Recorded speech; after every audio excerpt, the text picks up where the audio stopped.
A few months ago, I decided to take a road trip through Wytheville, a small Appalachian town. I was trying to get my career back on track after a rough patch. I thought the trip would help me gather material for an article about local folklore. When I found a rundown cabin outside of town, it looked like the perfect spot. I set up camp and felt the quiet of the woods around me. That first night, I lay in bed, listening to the wind rustling the branches outside. Suddenly, I heard a faint, rhythmic knock on the cabin wall. I told myself it was probably just an animal.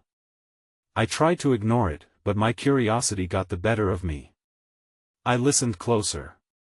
The knocks were odd. I felt uneasy, but I had to know more. The next morning, I walked into town for supplies. The townsfolk stared at me, whispering amongst themselves. I asked about local legends, and they responded in hushed tones about the lost ones. I chuckled at first. It seemed silly, right? But their worried faces made me pause. I brushed it off and headed back to my cabin. That evening, I decided to write in my journal. I sat at the small table, trying to focus on the sounds of the forest. But my mind drifted back to the knocking. My heart raced thinking about how the townsfolk acted. I picked up my pen, only to notice faint scribbles already on the page. Words I didn't remember writing. I felt cold. A chill crept up my spine. That night, I slept fitfully. I woke up to the cabin door creaking open. I sat up, heart pounding. Was it more knocks? I thought, maybe the wind did it. But when I peered into the darkness, I saw the door wide open and something felt wrong. I shut it tight, locking it. I figured I had imagined it. Days passed, and I kept seeing children in the woods. They played like they were having the time of their lives. But I was sure I hadn't seen them before. I thought about asking locals, but their whispers returned to me. What did they mean by the lost ones? I wasn't sure I wanted to find out. Each night, the knocks returned. I felt watched, trapped in fear and curiosity. One evening, as I wrote again, I heard a soft voice calling my name. Mark. My heart raced as I stepped outside. I asked, "Who's there?" Silence fell over me. I felt a chill wrapping around my shoulders. I turned to go back inside, trying to shake the fear. When I saw them, someone stood just outside my cabin. I couldn't tell if they were real or something else. My breath hitched. The figure looked like a child, but their face was blank, like a piece of paper. The knocking resumed behind me, faster and louder. The air grew thick with dread. I wanted to scream or run, but I couldn't move. Was it a trick of the light, or was something truly lost in those woods? I forced myself to take a step back. The figure stood motionless, a small silhouette against the backdrop of the forest. Its blank gaze felt like it pierced right through me. I wanted to call out again, but the words stuck in my throat. All I could hear was the sound of the knocking, now almost frantic, echoing in my ears. Suddenly, the child turned and ran deeper into the woods. I blinked at the fleeting shape, my instinct screaming at me to follow. Instead, I stood frozen, paralyzed by fear and confusion. What had just happened? The townsfolk's warnings resurfaced in my mind. The lost ones. Taking a shaky breath, I closed the cabin door, locking it tight again. I needed to calm down. I needed to gather my thoughts. I sat back at the table, forcing myself to refocus on my journal. I flipped back through the pages, hoping for answers in my own handwriting. Then I stopped. There, glaring back at me, was something strange. The pages ahead were filled with writing I didn't remember penning. They detailed a story about children who vanished in the woods, playing games until night fell. Descriptions matched what I'd seen outside, about them waiting for something or someone. As I read, I felt a chill wrap around my heart. Then, I heard it again, a voice whispering my name. Mark. It felt closer this time, rasping through the air as if the forest itself had come alive. I leapt to my feet, adrenaline coursing through me. This time, I needed to confront whatever was happening. I flung open the door, stepping out into the crisp night air. Moonlight bathed the trees, illuminating the shadows, but there was no sign of the child. My breath quickened as I looked around. The woods were still, too still. I remembered the children I'd seen playing, their laughter echoing, but now it was just an unsettling void. A rustle came from the right. A figure darted between the trees. My heart raced. Was it one of the children? I took off after it, the darkness hugging me tight. I pushed through the underbrush until I reached a small clearing. Suddenly, I stopped in my tracks. The ground was littered with faded toys and half-buried dolls, discarded playthings that looked decades old. It felt wrong, like I had stepped into a forgotten memory. I crouched to inspect them, and that's when I noticed a tattered piece of paper stuck beneath a doll's outstretched hand. I pulled it free, and my breath caught. It was a drawing. In crude scribbles, it depicted a group of children playing, but there was something ominous about it. Their faces were blank, just like the child I had seen. Scrawled across the top were the words, "We're waiting for you." Panic surged through me. Waiting for me? I stumbled back, my eyes darting around for any sign of movement. I had to get back to the cabin. I turned, sprinting back through the woods, each crack of a twig amplifying my fear. As I reached the door, I fumbled with the lock. But the moment I stepped inside, something felt off. The knocking had stopped. Silence fell, pressing down on me like a weight.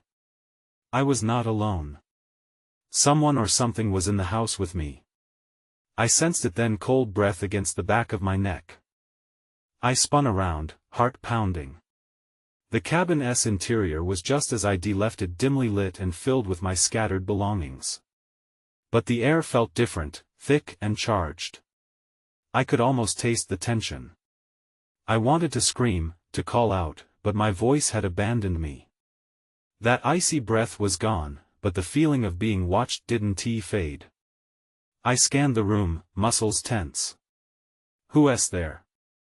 My voice trembled, a weak challenge against the stillness. But no answer came, only the sound of my own echoing breath. I needed to act. I couldn't stay here, not when the darkness outside felt more comforting than the presence looming inside. Grabbing the lantern from the table, I flicked the switch. A warm light flickered, and shadows danced across the walls. I stepped cautiously toward the bedroom door, its frame looming like a threshold to something unknown. As I approached, an unearthly chill swept through the cabin, brushing against my skin like fingers. I hesitated. The town's stories rushed back, a warning against what lurked in these woods. I pushed the door open, the creaking sound feeling like a signal. The bedroom was empty, but something was off. The bed was unmade, the sheets twisted and rumpled as if someone had recently occupied it. Then, my gaze fell on the small nightstand. One drawer was slightly ajar. Something compelled me, a magnetic pull. I reached for it, heart racing, but as my fingers touched the wood, a whisper rose from the corner of the room. Mark. Hearing my name sent a jolt through me. I whipped around, and the lantern's glow illuminated the mirror hanging on the wall. My reflection stared back, but in the dim light, it looked distorted, the edges blurred, and for a second, my own face seemed to twist in silent agony. I stepped back, horrified. "Stop it!" I cried, shaking my head, hoping it would clear the vision. I needed to collect myself. I couldn't let fear consume me. Taking a deep breath, I yanked open the nightstand drawer, searching for answers. The contents were a mess, crumpled papers and broken trinkets. But one item caught my eye, a small music box, ornate and dusty, the paint faded over time. I picked it up, feeling its weight in my palm. Could this be connected to the children? The drawing flashed in my mind, those blank faces waiting. I opened the lid. The haunting melody it played seemed to echo the whispers around me. It was enchanting yet unsettling. As the music enveloped the room, the shadows began to shift. I glanced back at the mirror, and my throat tightened. There, behind me, in the reflection, stood a figure, a child. The same empty expression, eyes wide and longing, as if pleading for help. "We're waiting for you," it whispered, echoing the words from my discovery in the woods. Panic rushed through me again. I turned to face the mirror, but the child was gone. Just then, the cabin door slammed shut. The sound reverberated through the walls, startling me. I whirled around, breath quickening. An unseen force felt alive, a presence pressing against me. My gut twisted with urgency. I had to escape. But when I bolted for the door, I found it locked tight, as if something didn't want me to leave. The whispers swelled into a cacophony of voices, echoing my name, enveloping me in a chorus of despair. Something was waiting for me, and I was running out of time. I ran to the window, desperate to find a way out. The night outside was a blanket of darkness, cluttered with twisted branches and shadows that seemed to come alive. I rattled the window, pulling with all my strength, but it wouldn't budge. Panic surged through me. Whatever had trapped me inside this cabin didn't want me to escape. "Let me out!" I shouted, my voice cracking. Silence swallowed my words. I turned back, clutching the lantern as if it could ward off whatever encroached on me. The music box's tune still lingered in the air, threading through the whispers like a ghostly melody. Suddenly, the whispers stopped. The stillness felt heavier, as if everything was holding its breath. I looked toward the bedroom door, feeling an inexplicable urge to go back. I was drawn to it like a moth to flame. My heart raced with dread, but curiosity was a powerful force. I crept toward the door, the lantern's light flickering ominously. As I stepped over the threshold, a cold breeze slipped past me, stirring the dust on the floor. I turned my gaze to the bed, and a shiver ran down my spine. "Mark," a voice called again, but it was different this time, softer, more familiar. I could almost convince myself it was a memory. But before I could discern its source, I heard a noise from inside the closet. My breath caught as I jerked my head toward it. Summoning every ounce of bravery, I approached the door slowly. The faint thumping echoed behind it, a rhythm that grew louder. I gripped the handle, twisted, and yanked it open. The closet was empty, but not entirely. On the floor lay a scrap of paper, yellowed and frayed at the edges. I picked it up, trembling. Written in a childish scrawl was a name, Ellie. My heart sank. Was this one of the children from my vision? A chill raced down my spine. The notes and mentions of Ellie from the town were starting to click together. "What happened to you?" I whispered into the darkness, feeling a sense of urgency. If these kids were trapped, could I help them? My fingers traced the familiar letters, but my thoughts spun with confusion. Then, as if responding to my question, the air grew heavier. The shadows thickened, swirling around me with a life of their own. I stumbled back, the lantern flickering violently as streaks of cold brushed against my skin. The music box began to play again, the haunting tune echoing eerily through the cabin. "Ellie!" I cried out, fists clenched, breathless. "Where are you?" The shadows coiled tighter, and I felt a sudden shift like a door creaking open to the past. The melody crescendoed, drowning out my thoughts. I needed to know more, to connect the pieces that felt foggy and distant.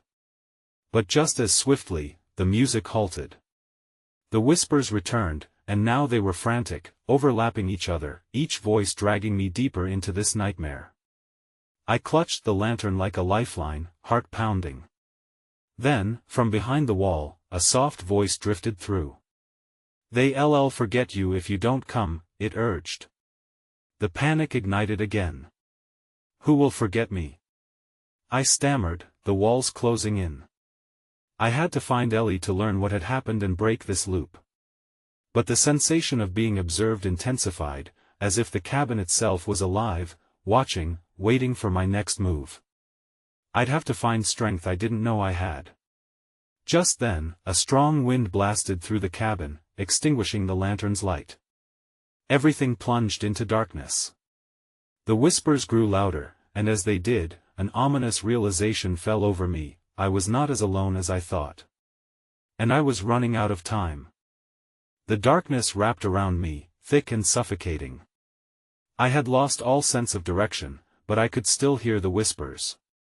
They swirled around in my mind, blending together into a chaotic symphony of fear. I fumbled in the shadows, my hands outstretched, searching for the wall. "Ellie!" I shouted again, my voice trembling. "Please, where are you?" No answer came. The silence felt alive, pinning me in place. Then, from somewhere deeper within the cabin, I heard a creak as if an unseen door had opened. My heart raced, and I took a cautious step forward, ignoring the cold sweat trailing down my back. I stumbled over something soft on the floor. I knelt, fingers brushing against it, and felt the familiar texture of fabric. It was a child's toy, a small ragged doll with frayed seams, its button eyes cold and lifeless. A sense of foreboding wrapped around me. This was Ellie's, I was sure of it.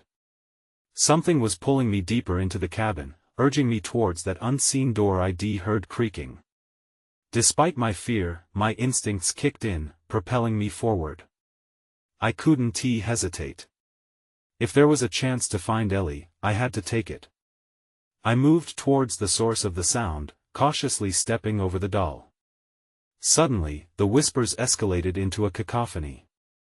"They're coming," one voice said urgently. "You have to leave." "Leave? But I can't leave without her." Panic surged, mixing with desperation.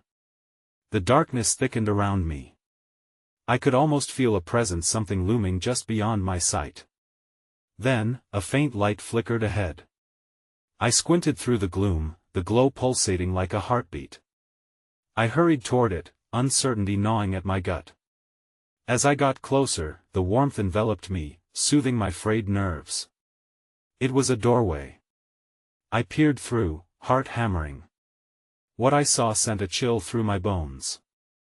The room beyond was full of memories, each item covered in dust but remarkably preserved, a child's room, frozen in time.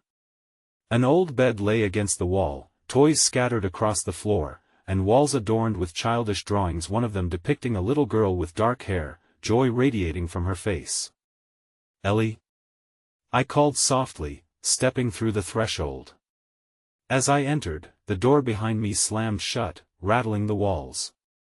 The light dimmed, and the whispers resumed, frantic and desperate. "Help us. They'll forget you all." I stumbled back, panic crashing over me once more. "What do you want from me?" I yelled into the darkness. And then I found it, a music box atop a dusty dresser, just like the one in the other room. It was open, the small ballerina poised to dance. Curious yet terrified, I reached out and pressed the button. It started playing, and with it came a rush of memories, flooding my mind with fragmented images: Ellie laughing, playing hide-and-seek, and then, dark shapes looming, pulling her away. My breath hitched. I could see it clearly now. That's when I saw it, I gasped. A figure flickered in the corner of my vision, sharp and malevolent. I turned, but it vanished as quickly as it had appeared, leaving only the echoes of its laughter. Suddenly, I was no longer alone. The whispers turned into a roar, and I realized the voices didn't belong to the children. They were trapped spirits, and they were angry. "Get out!" one screamed. "Leave us!" Before I could react, the room began to swirl around me, the laughter of the children turning sinister. I had to escape before I was forgotten too. I turned, disoriented, my fingers gripping the edge of the dresser for support. The light emitted from the music box flickered, casting eerie shadows across the room that danced like phantoms. The anger of the spirits pressed against me, suffocating and cold. I had to calm down. I had to think. I was here for Ellie, and she needed my help. But where had she gone?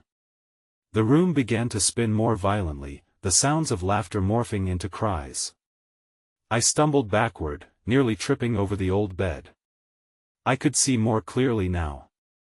The walls were not just adorned with innocent drawings, they were covered in a tapestry of fear.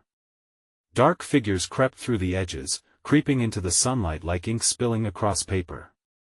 Ellie! I called out again, forcing the name through gritted teeth. Can you hear me? In response, the shadows shifted.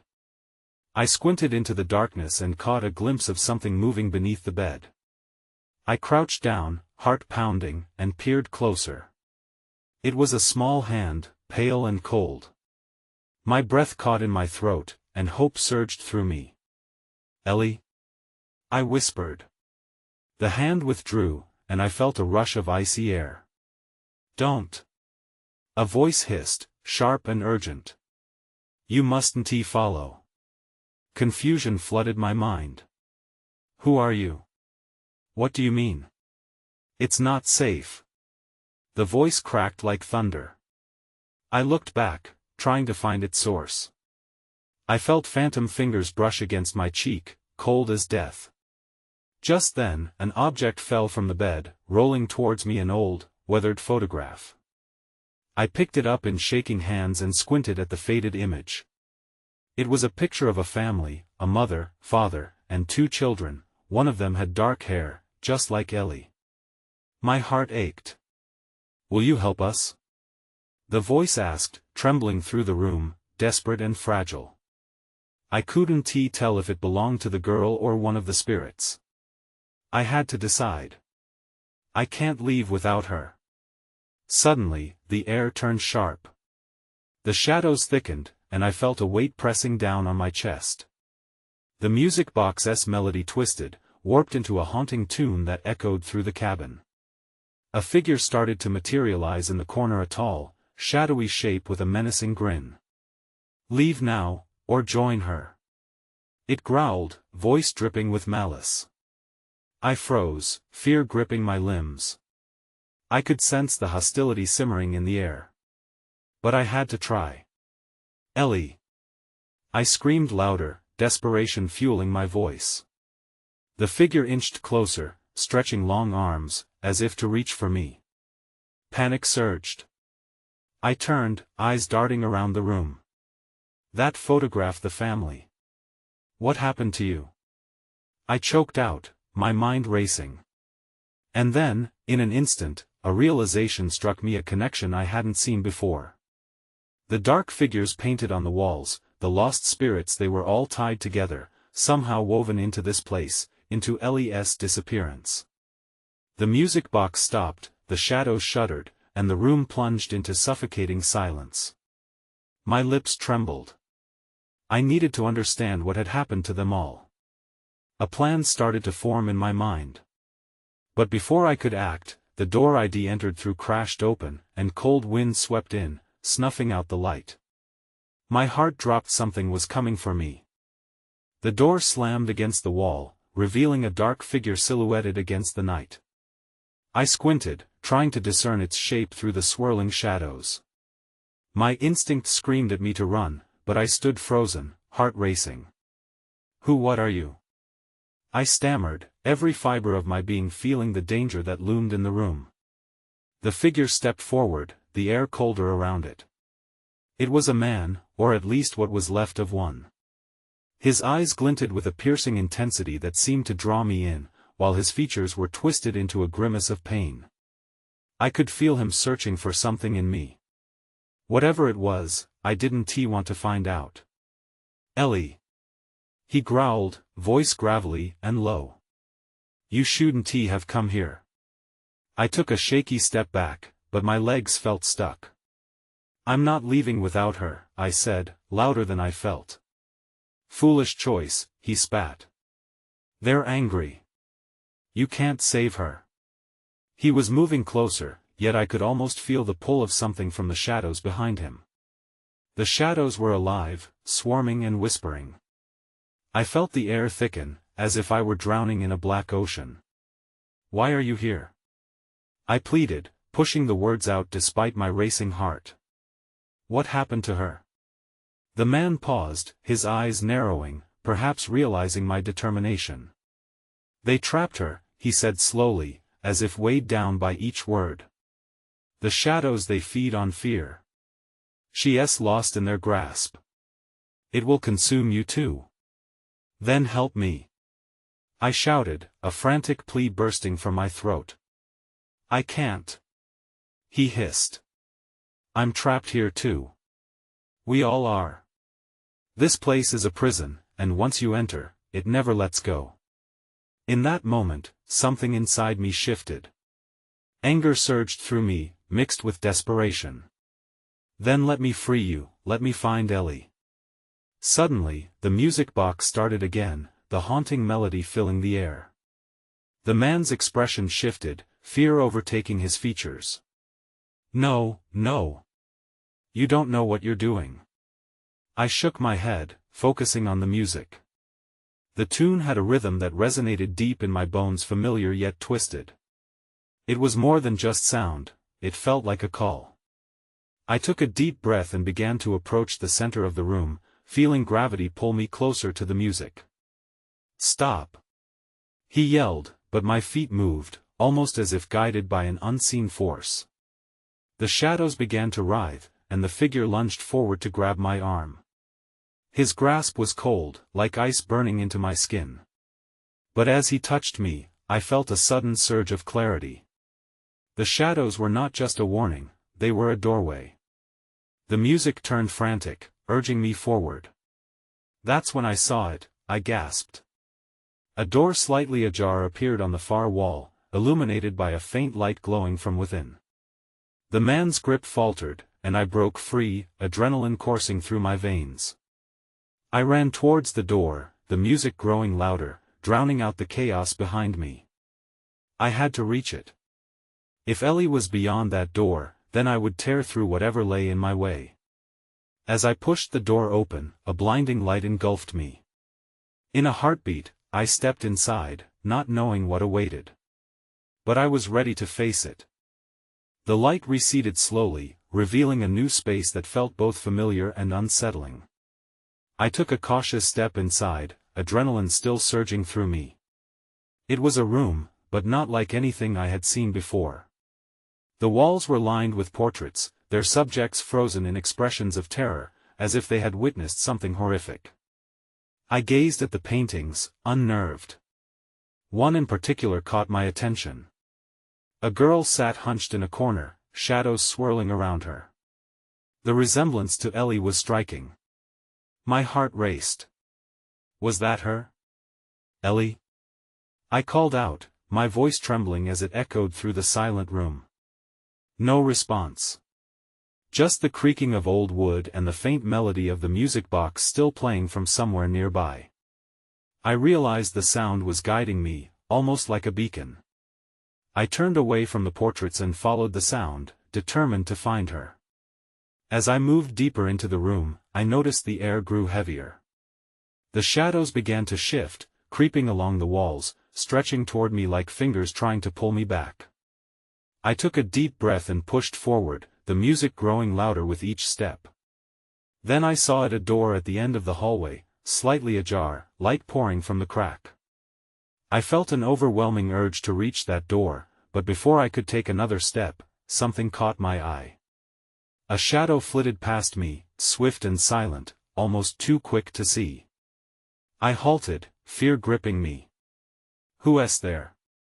I whispered. No answer. Just the deepening silence, punctuated by the music that now felt almost urgent. I forced myself to remember why I was here. Ellie needed me. I advanced toward the door, the shadows shifting more aggressively now. They lashed out, attempting to stall my progress. I ducked and weaved, barely avoiding their grasp. The shadows whispered, words I couldn't understand but felt deeply in my bones. They were warning me. Then I felt a sudden chill at my back. I turned to see the man from before, his pained expression blending with the shadows. "You shouldn't be here," he warned again, his voice almost lost in the music. "Where is she?" I yelled back, urgency sharpening every word. He started, but then the shadows surged around him, swallowing him whole. His scream echoed, then silence returned. I felt a pang of grief for someone I didn't even know, yet compassion surged within me. I had to move. I sprinted towards the door, pushing it open with all my strength. The brightness engulfed me again, but this time I welcomed it. As I stepped through, I stumbled into a new world, a vast, open field under a darkening sky. A dense fog rolled across the ground, and I could barely see. The music box still played, but something felt off. It was drumming towards an end, a slow decline, wrapping around me like a shroud. Then, in the distance, I heard a faint voice. "Ellie?" It sounded like her, but something was wrong. The fog shifted, making it hard to gauge where I was going. My heart raced as I called her name again, but the voice faded, swallowed by the mist. Panic settled deep inside. I had to find her before the darkness engulfed us both. Suddenly, a shape emerged from the fog. I squinted, straining to make it out. Was it her? Or was it another trap? I took a step forward, uncertainty clawing at me as gravity tugged me back toward the shadows. And then just as quickly the figure vanished. My heart dropped. She was here, but where? I had to keep moving. The shadows were closing in again, and I could almost hear them laughing. They thrived on my fear, and I wouldn't give them that power. With renewed determination, I pushed through the fog, desperate to find Ellie before I lost her forever. I pressed onward, my breath coming in quick bursts. The shadows were relentless, creeping along the field and muffling my surroundings. I strained my ears for any sign of Ellie, but the fog seemed to swallow all sound. Then came a soft rustle, faint but distinct. Was it wind, or something more? I turned, squinting through the mist. Ahead, the fog parted briefly, revealing a figure. It was hunched, shrouded in darkness, and I felt a wave of dread wash over me. "Ellie?" I called, my voice wavering. The figure turned slowly, revealing a familiar face, but it wasn't Ellie. It was the girl from the painting. Her eyes were wide, glimmering with unshed tears. "Help me," she whispered, her voice barely a breath. "Where's Ellie?" I asked, confusion battling my instinct to run. "She isn't safe," the girl responded, her form flickering like a flame in the breeze. "You shouldn't have come." "Neither should you," I shot back, wanting her to explain. But the fog thickened again, smothering her image. I took a step forward, desperate to reach her, but she dissolved into the mist entirely. Fear surged in me, but I pushed it down. This place was playing tricks, and I had to stay focused. I needed answers. I called for Ellie once more, but only silence answered. Then a low growl reverberated through the air. I spun around, the shadows coiling closer, their whispers now urgent and menacing. I felt an icy claw graze my shoulder, sending chills down my spine. I stumbled back, heart pounding. "What do you want?" I shouted at the darkness, anger mixing with fear. "I'm not afraid of you." The growl turned into a mocking laughter, echoing all around me. The entity seemed to relish my terror, feeding off it. I had to break free. I needed to find Ellie, or I would become like the portraits frozen in horror. In that moment of desperation, I spotted a faint glow far to my left. It pulsed gently, like a distant star. My gut told me it was a sign. I darted toward it, pushing through the dense fog, the shadows trailing dangerously close. The growling intensified, becoming a howl as they neared. I reached the light and found it emanated from a strange, gnarled tree, its roots sprawling like thick fingers in the earth. Hanging from its branches were objects, lost items, trinkets, and photos. I stepped closer, heart racing as I recognized the face in one of the photographs. It was Ellie, smiling in a sunlit field, completely unaware of the darkness closing in around her. My heart sank. The shadows laughed again, and I could hear them whispering her name, twisting it into something sinister. That's when I saw it. A dark figure creeping behind the tree, a hand reaching out toward the photo. Panic surged through me as I realized I couldn't let them take her image and whatever that meant for her. Ellie! I screamed, desperation clawing at my chest. But the shadows continued to laugh, and the light from the tree flickered ominously. An unsettling truth sank in. This place was trying to consume her. I grit my teeth, resolved to fight. I could not let them win.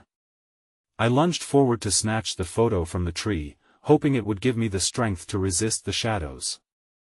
As my fingers closed around it, the ground shook beneath me. The mist thickened further, and the howling grew deafening. And just like that, everything went dark. I inhaled sharply, the sudden stillness engulfing me. For a moment, I couldn't sense anything, just a vast emptiness that echoed in my chest. Then, one terrible thought clawed its way through: I was alone. Which way was up? Was I still in the woods or somewhere deeper? With my heart pounding, I forced my eyes open. I couldn't see anything. Just dense darkness with no light, no sound. I moved my limbs, panic starting to rise. I reached forward and discovered a cold, smooth surface beneath my fingertips. It felt like the ground solid but coated in something slick. My pulse raced as I thought of Ellie, the girl from the painting. I'd left it behind by that gnarled tree, but perhaps it hadn't worked. Then, out of the silence, I heard a faint whisper, a soft voice dancing on the edge of recognition. Mark, Ellie? I croaked, my throat dry and cracked. Help us. In that moment, clarity cut through my confusion. My breath quickened as I instinctively knew I had to keep searching. The primal urge to protect surged within me. Where are you? I shouted against the void, feeling desperation claw through me. Tell me where you are. The whispers grew louder, a cacophony of voices rising and falling, urging me toward something. I forced myself to focus on that haunting melody, trying to remember its thread. It was close, I had to find it. Pushing myself up, I crawled forward, moving cautiously until I felt a wall against my shoulder. I reached to my left, then to my right, each step trembling with uncertainty and dread. The walls felt damp and slick, an oppressive humidity wrapping around me like a noose. Ellie! I called out again, the sound echoing into the void. I'm not leaving without you. A faint glow flickered to my right, and instinctively, I lunged toward it.